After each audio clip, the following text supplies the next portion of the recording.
नमस्कार दोस्तों। कल हम लोगों ने पर्यावरण के दूसरे भाग के बारे में डिस्कस किया था और वीडियो बहुत लंबा हो जाने की वजह से उसमें महत्वपूर्ण प्रश्नों का समावेश हो नहीं पाया था। इस वजह से आज मुझे स्पेशली इन प्रश्नों के लिए वीडियो बनाना पड़ रहा है और यकीन मानिए ये प्रश्न बहुत ही महत्वपूर्ण हैं जो या तो आपकी परीक्षा में पूछे गए हैं या फिर पूछे जाएंगे।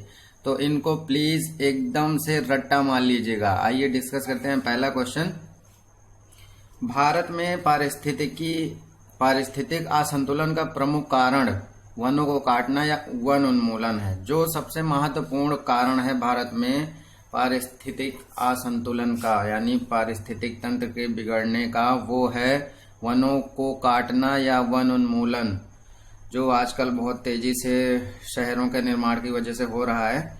दूसरा है पारिस्थितिक तंत्र के उच्चतम पोषण स्तर पर सर्वाहारी होते हैं। उच्चतम पोषण स्तर पर सर्वाहारी होते हैं। पारिस्थितिकी तंत्र में ऊर्जा का प्राथमिक स्रोत सौर ऊर्जा है, ये सभी जानते हैं। उसी से हम लोगों को ऊर्जा मिलती है और अधिकांश चीजों को उसी से ऊर्जा मिलती है। खाद्य श्रृंखला में मनुष्य प्राथमिक तथा द्वितीयक उपभोक्ता दोनों में आएगा, क्योंकि मनुष्य शाक सब्जी भी खाता है और मांस भी खाता है। ये आप लोगों ने दूसरे भाग में पढ़ा ही होगा। यूकेलिप्टस के वृक्ष को पर्यावरणीय संकट या पारिस्थितिकी शत्रु कहा जाता है। ये बहुत ही महत्वपूर्ण है। जो हम लोग आजकल फैशन फैला हुआ है कि यूकेलिप्टस के पेड़ बहुत ज्यादा मात्रा में लगा रहे हैं। ये भूमिगत जल को बहुत तेजी से सोखता है और बहुत ज्यादा जल की जरूरत पड़ती है। इस वजह से थोड़ा सा सावधान होने की जरूरत है। ये आपको छोटे समय के लिए तो लाभ दे सकता है, लेकिन ये लंबे समय के लिए अगर देखा जाए, लॉन्ग पीरियड के लिए, तो बहुत ही खतरनाक पेड़ है। इसी वजह से इसको पर्यावरणीय संकट या पारिस्थितिकी शत्रु कहा जाता है। सर्वाधिक स्थायी पारिस्थितिक तंत्र महासागर का होता है, क्योंकि दोस्तों यहाँ पे जैसे स्थल है, जंगल है, इन सबके पारिस्थितिक तंत्र इधर उधर डिस्टर्ब होते रहते हैं। मान लीजिए पेड़ कट गए तो फिर डिस्टर्ब हो गया काफी मात्रा में, लेकिन समुद्र में इतना ज्यादा प्रभाव नहीं पड़ता क्योंकि इतना बड़ा है, इतना विस्तृत है। इस वजह से सर्वाधिक स्थायी पारिस्थितिक तंत्र महासागर को कहा जाता है। इसके बाद देख लेते हैं अगले क्वेश्चंस। पारिस्थितिक तंत्र में तत्वों के चक्रण को जैव भू रासायनिक चक्र कहते हैं। ये महत्वपूर्ण प्रश्न है। आपके टीईटी में पिछले पेपर्स में किसी पेपर में आया हुआ है। इसके बाद जो हम अगला भाग बनाएंगे उसमें अभी तक जितना आपने पढ़ा है 2 चैप्टर्स में, उससे संबंधित 2011, 13, 14 और 16 में जितने भी प्रश्न आए हैं हम उनको हल करेंगे, क्योंकि दोस्तों प्रश्नों को हल करना बहुत जरूरी है। पढ़ना जरूरी है, उससे भी ज्यादा प्रश्नों को हल करना जरूरी है। क्योंकि हम लोग क्या करते हैं, पढ़ तो लेते हैं, लेकिन जब प्रश्न सामने आता है तो हम लोग उसमें कंफ्यूज हो जाते हैं। ये इसी कमी की वजह से, क्योंकि प्रश्न हम सॉल्व नहीं करते। तो हम पूरा प्रयास करेंगे कि अगले भाग में अभी तक के 2 चैप्टर्स में जितना आपने पढ़ा है उससे संबंधित जितने भी प्रश्न हैं उनको हम विस्तार पूर्वक चर्चा करके हल करेंगे। तो ये प्रश्न भी आया हुआ है। पारिस्थितिक तंत्र में तत्वों के चक्रण को जैव भू रासायनिक चक्र कहते हैं।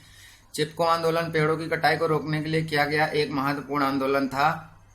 पेड़ों की कटाई को रोकने के लिए किया गया था। यह भारत के उत्तराखंड राज्य से जुड़ा है, जो उत्तराखंड राज्य में हुआ था।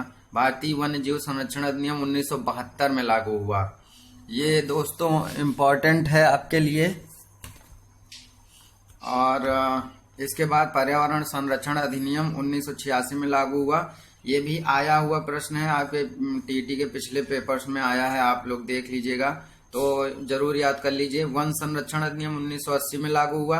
अभी तक ये वन्य जीव संरक्षण अधिनियम और वन संरक्षण अधिनियम शायद नहीं पूछा गया है, लेकिन संभावना पूरी है, इस वजह से हमने इसको लिख दिया है। पारिस्थितिकी तंत्र शब्द का प्रयोग किसने किया था? एजी टांसले ने किया था। और पारिस्थितिकी शब्द का प्रयोग अर्नेस्ट हैकल ने किया था। पारिस्थितिकी में दोस्तों हम लोग अध्ययन करते हैं, यानी ये एक तरह का विज्ञान का भाग है पारिस्थितिकी। लेकिन पारिस्थितिकी तंत्र की बात करें तो एक तरह से पूरा जैविक अजैविक घटकों के बीच जो अंतर क्रियाएं होती हैं वो होता है पारिस्थितिकी तंत्र। पारिस्थितिकी तंत्र का शब्द का प्रयोग एजी टांसले ने सबसे पहले किया था।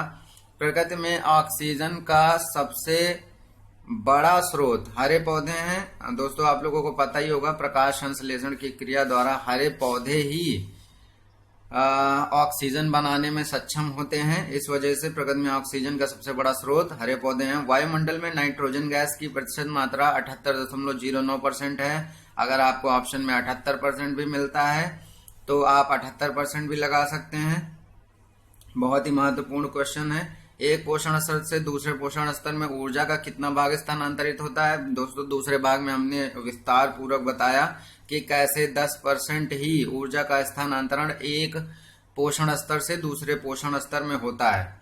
हमारे शरीर के किस अंग द्वारा अमोनिया को यूरिया में बदला जाता है? तो ये यकृत है। दोस्तों जिसमें इंपॉर्टेंट लिखा है या जो हाईलाइटेड क्वेश्चन है उनको आप जरूर रट लीजिएगा। बहुत ही महत्वपूर्ण क्वेश्चन है और आपके एग्जाम में जरूर से जरूर आएंगे।